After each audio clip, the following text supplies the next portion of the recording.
बच्चे अभी नए नए एडमिशन लिए हैं, उनके मन में कन्फ्यूजन होता है कि कैसे टॉपिक को कवर करना है, कैसे मैनेज करना है चीज़ों को, प्रैक्टिकल्स वगैरह कैसे मैनेज करना है, कैसे चीज़ों को समझना है। और सब्जेक्ट्स अलग अलग प्रकार के हैं, पदार्थ विज्ञान है, क्रिया शरीर है, रोग, और आपका फर्स्ट ईयर में ही चरक संहिता भी रखा गया है। तो ये सभी सब्जेक्ट को कैसे आगे चल के हमको अच्छे तरीके से पढ़ के और इसको अच्छे से समझना है, ये सभी चीज़ों के बारे में मैं इस वीडियो में जानकारी देने वाला हूँ। तो वीडियो को लास्ट तक आप जरूर देखिएगा। अगर आप इस चैनल में नए हैं तो चैनल को सब्सक्राइब कर लीजिए। मैं हूँ Rohit Kumar, final year BAMS। अभी कुछ महीने बाद मेरे BAMS कंप्लीट हो जाएगी और इंटर्नशिप स्टार्ट हो जाएगी। तो मैं आपको अपना एक्सपीरियंस भी बताने वाला हूँ और मैं उस फेज से गुजर चुका हूँ। First year, second year, third year.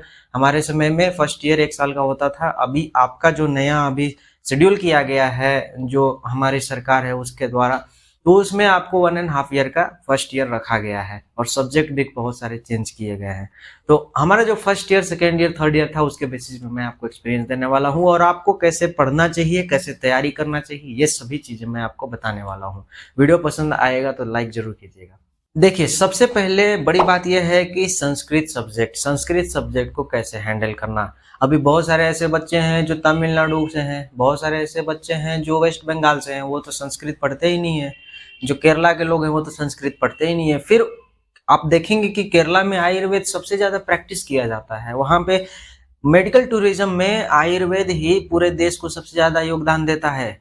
और केरला ही एक ऐसा स्टेट है जहां पे विदेश से लोग आयुर्वेदिक ट्रीटमेंट लेने के लिए हर साल लाखों की तादाद में आते हैं। आप नेट पे जाके सर्च कर सकते हैं। तो संस्कृत सब्जेक्ट आपके लिए सबसे बड़ा रुकावट बन रहा है, ये आप बहाना नहीं दे सकते हैं। क्योंकि हिंदी अगर आप जानते हैं अच्छे से तो संस्कृत आपके लिए मुश्किल नहीं है। संस्कृत बहुत ही इजी सब्जेक्ट है और जहाँ तक मैंने पढ़ा उसमें मुझे पता चला कि आपको ज़्यादा से ज़्यादा संस्कृत पढ़ने की आवश्यकता नहीं होती है BAMS में। आपको सिर्फ संस्कृत को अच्छे से एक बार समझ में आना चाहिए, संस्कृत को समझ समझ के पढ़ना चाहिए। क्योंकि जितने सारे श्लोक हैं उसका ट्रांसलेशन आपको मिल जाएगा, बहुत सारे किताबों में हिंदी में रहता है, मराठी में रहता है, इंग्लिश में रहता है। तो वहाँ पे आपको समझने की तो प्रॉब्लम तो नहीं होगी, जो भी टॉपिक है वो आपको ट्रांसलेशन मिल ही जाएगा। लेकिन जहां तक बात होती है कि क्या संस्कृत के हर एक श्लोक को याद करने की आवश्यकता है, तो मैं इसका आपको जवाब दूंगा, हर एक श्लोक इंपॉर्टेंट नहीं है।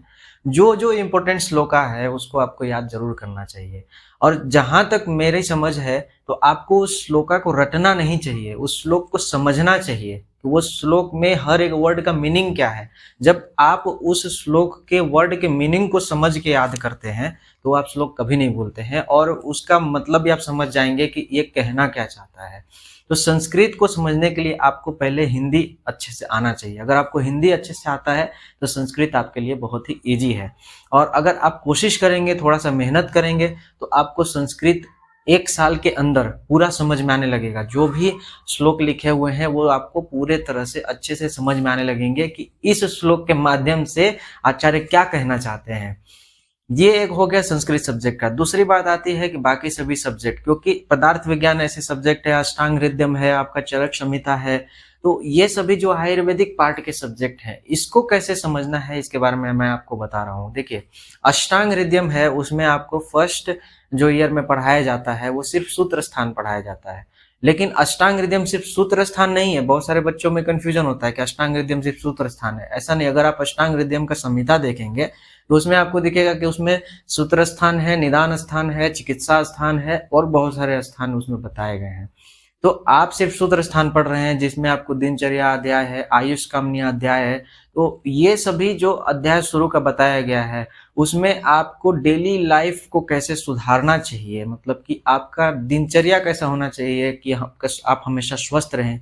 ऋतुचर्या, कौन से सीजन में क्या खाना चाहिए, कौन से सीजन में कैसे रहना चाहिए कि आप हमेशा स्वस्थ रहिए, ये सभी चीजें बताए गए हैं। और आयुर्वेद के जो बेसिक्स है, यानी कि जिसके बाद आप आयुर्वेद के हर एक सीढ़ी को चढ़ने वाले हैं, वो सभी आपको अष्टांग हृदय में मिल जाएगा।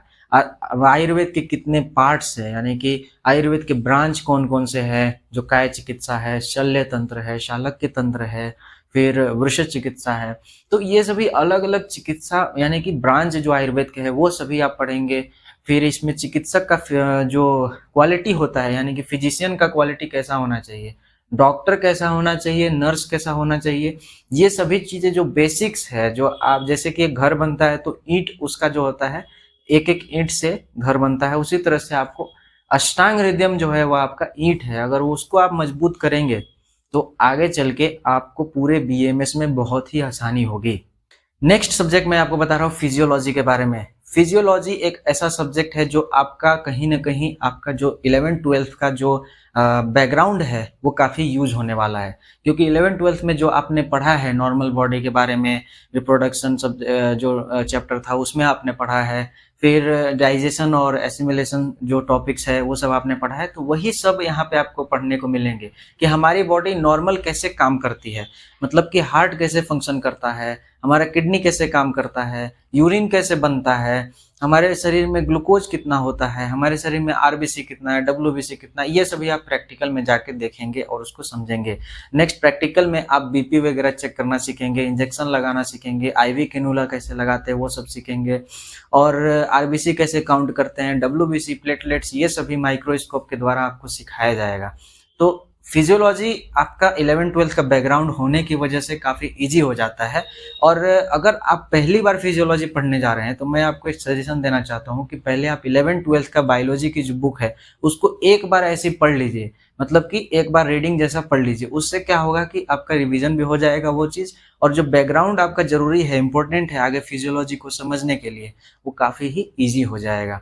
तो यहाँ पे आपको जो फिजियोलॉजी सब्जेक्ट है वो भी बहुत ज़्यादा इम्पोर्टेंट है, क्योंकि जब आपको नॉर्मल बॉडी फंक्शन पता होगा तभी आप समझ पाएंगे कि कहाँ पे प्रॉब्लम है जिसके वजह से डिजीज हो रहा है। क्योंकि फिर आपको सेकेंड ईयर में पैथोलॉजी सब्जेक्ट आता है, जिसको आयुर्वेद में हम लोग रोग निदान कहते हैं। रोग मतलब डिजीज और निदान मतलब कॉज, मतलब कि डिजीज का कॉज क्या है उसके बारे में आप पढ़ेंगे। तो पैथोलॉजी आपको तभी समझ में आएगा जब आपका फर्स्ट ईयर में फिजियोलॉजी क्लियर होगा। इसलिए फिजियोलॉजी अच्छे से पढ़िए, और फिजियोलॉजी सबसे आसान तरीका है उसको समझने का कि जब भी आप जो चीज़ पढ़ रहे हैं उसको इमेजिन करिए कि अभी हम पढ़ रहे हैं अगर हार्ट के फंक्शन के बारे में, तो उसको इमेजिन करता हूँ कि मेरे बॉडी में इस तरह से यहाँ से ब्लड जा रहा है, आर्टरियम में कैसे आ रहा है, वेंट्रिकल से कैसे ब्लड जा रहा है, फिर वहाँ से ब्लड कहाँ जाता है, इसको इमेजिन कीजिए या तो वीडियो देख करके उसको पढ़िए, वो काफ़ी ईजी हो जाएगा। फिर अगर बात करें फिजियोलॉजी का आयुर्वेदिक पार्ट यानी कि शरीर क्रिया के बारे में, हमारी शरीर जो है यानी कि बॉडी है, क्रिया मतलब कि काम कैसे करती है, तो वो चीज़ पढ़ने के लिए वो भी काफ़ी इजी है। आप अगर थोड़ा थोड़ा समझ समझ के पढ़ेंगे तो आप उसको कोरिलेट करेंगे, अगर मतलब फिजियोलॉजी जो मॉडर्न टॉपिक है, तो आपको समझ में आ जाएगा कि जो आचार्यों ने जो शरीर क्रिया के बारे में संस्कृत में बताया है वही सब चीज़ आज मॉडर्न में पढ़ाया जा रहा है। वहीं अगर आप शरीर रचना मतलब कि हमारे शरीर की रचना कैसे हुई है, मतलब कि हमारा शरीर कैसे बना है, वो आपको एनाटॉमी से कोरिलेट करके पढ़ना होगा। और एनाटॉमी में जो जो चीज़ जैसे कि हड्डियाँ जितने बताए हैं, बोन्स बनाए हैं, तो हमारे आचार्यों ने अस्थि के बारे में बताया है, बोन्स का। तो अस्थि कितने होते हैं, कौन कौन से सिरा होता है, कंडरा मतलब होता है लिगामेंट, तो कंडरा कितने हैं, तो ये सभी आचार्य सुश्रुत ने पहले ही बताया था, उसी को मॉडर्न में आज कोरिलेट करके पढ़ा जाता है। तो इस तरह से सभी सब्जेक्टों को मैंने आपको यहाँ पे बता दिया है। और एक सब्जेक्ट बच गया जिसका नाम है संस्कृत। तो संस्कृत आपको नॉर्मल पढ़ना है, जिसमें आप जो बालक जो आप पढ़ते हैं, संस्कृत बेसिक्स आपने जो 8-9 में पढ़ा होगा वो सभी रहते हैं, और संस्कृत के जो बेसिक्स हैं उसको आप पढ़ेंगे उसमें। तो ये भी काफ़ी इजी सब्जेक्ट है, बस आपको समझने की ज़रूरत है। और इस तरह से आपने देखा कि इतने सारे सब्जेक्ट को हम कैसे पढ़ेंगे, कैसे समझेंगे और किस तरह से इसको आसान तरीके से समझ सकते हैं।